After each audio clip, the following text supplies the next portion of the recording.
Hi guys, I'm Serena. This is my second video, and I wanted to talk with you about something more general than the first one. It was about driving and moving in a small city in South Tuscany. I want to talk about you about restaurant in Italy in a general way, not so specific.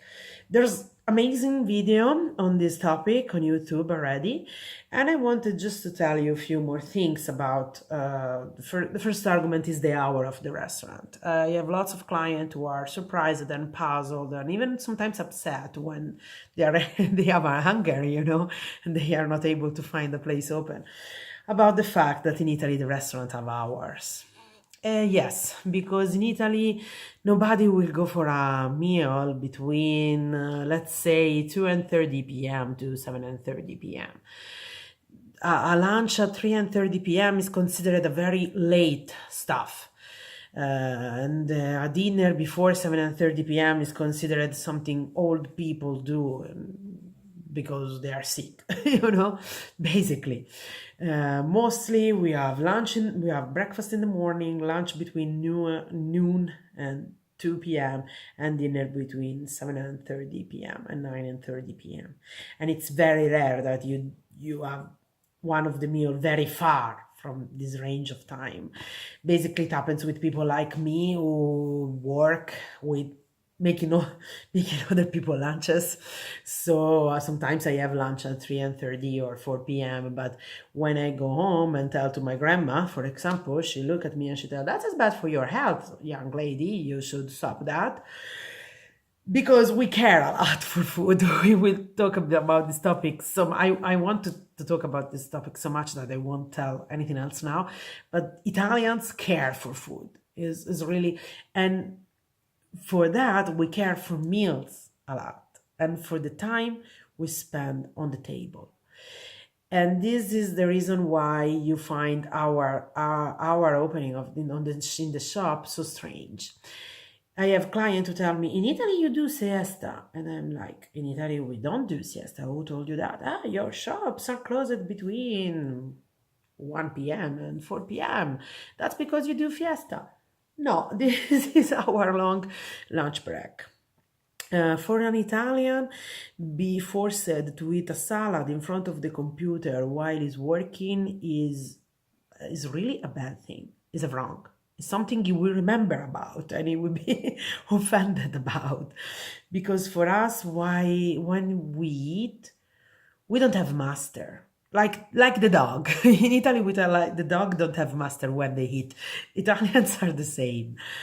Is something you always have your 20 minutes. Perhaps they can be 20 minutes, perhaps 15 minutes. But in that time, you are not even on the work. Your colleague won't ask you stuff, and you would simply stay, sit, look at your phone if you want, modern era, or simply eat your food and be in a, I can tell, in a bell or protect you because no, Serena is in lunch break. Don't bother her, So for us, it's a very important moment, the moment of the meal.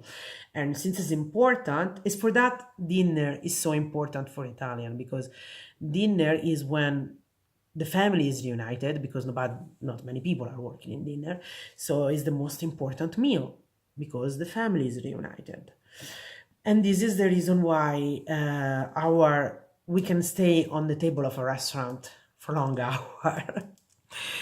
And this explain you why the restaurant close in the afternoon. Because this guy start for the dinner at 7 p.m. Very rare that they start before, but sometimes they can have the last reservation for 9:30 and stay there until 1 p.m. It's not so rare. 1 a.m., sorry. It's not so rare that in Italy a restaurant need to stay open until 1 a.m. Perhaps closed from the inside because nobody's coming in. But anyway, and this lead you to another thing. In Italy, don't be offended or surprised if the waitress don't stay around much and don't bring you the bill before you ask it. For us, bringing the bill to somebody before that guy have asked for it is very bad manners because in our mind, if you came to the restaurant, you are there to enjoy the company of your buddies or your a very romantic honeymoon on your dinner. We don't want to intrude. So we can simply go give you a look and ask you everything is fine, and but that would be it. Except if you, of course, make question and stuff. Italians love to talk. So if you want to involve us in the conversation, we won't back away. We will give in. But we don't do this spontaneously because we give for granted that you want to enjoy your time with the people you bring at dinner, not with us who work in the restaurant.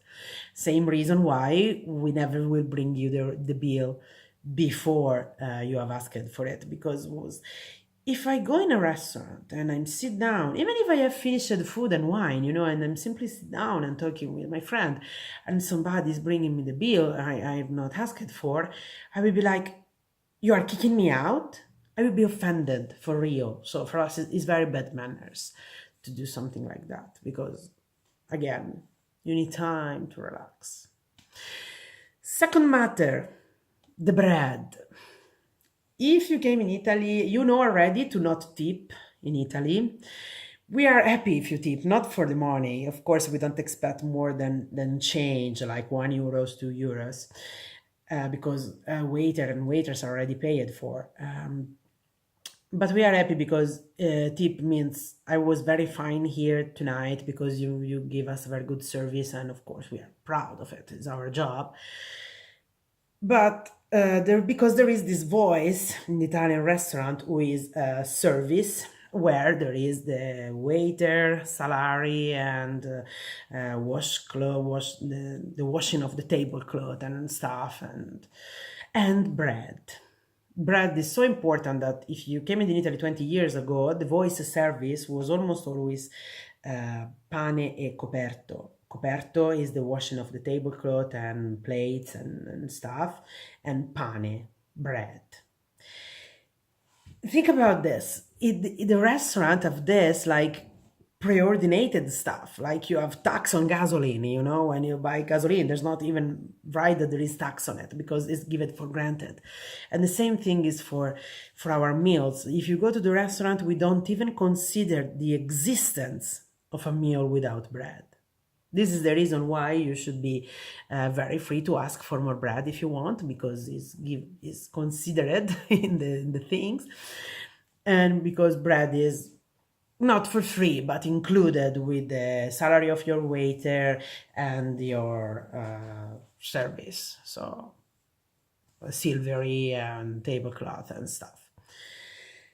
But what about the bread? What is strange for us, and I see lots of people ask in restaurants, is something for the bread. I had people who ask me, you can bring us a little bit of olive oil for the bread? Yes, we bring the olive oil because we are happy that you like the olive oil and we want you to have more if you like it, but it's not something we do. I have saw a lot of clients have this habit to, when they finish the pasta in the plate still dirty with the ragu, they pour a little bit of olive oil and they take it with the bread. I bet it's delicious. It should be delicious, but I never saw an Italian do that. We do the scarpetta, translation, scarpetta, cleaning your plate with a piece of bread. We do that, but on olive oil is already there. For example, the salad. You dress your salad with olive oil, and after your plate is dirty with this delicious olive oil, so you clean it. But pouring the olive oil on purpose to clean it later is not something we do. Because we see it a little bit like a waste. We have still in Italy a lot of habit who came from a harder time when there was food, but not this modern plenty of food where we need to be on a diet. Like me, I really should be on a diet. And so when people reasoned in a lot in terms of waste, don't waste the olive oil. For example, my mother loves to do cake, and she hates to do the one where you need only the red, the yellow part of the egg, because she tell, after I have to trash away the white part, and she's a little bit upset by the waste. So we don't do that.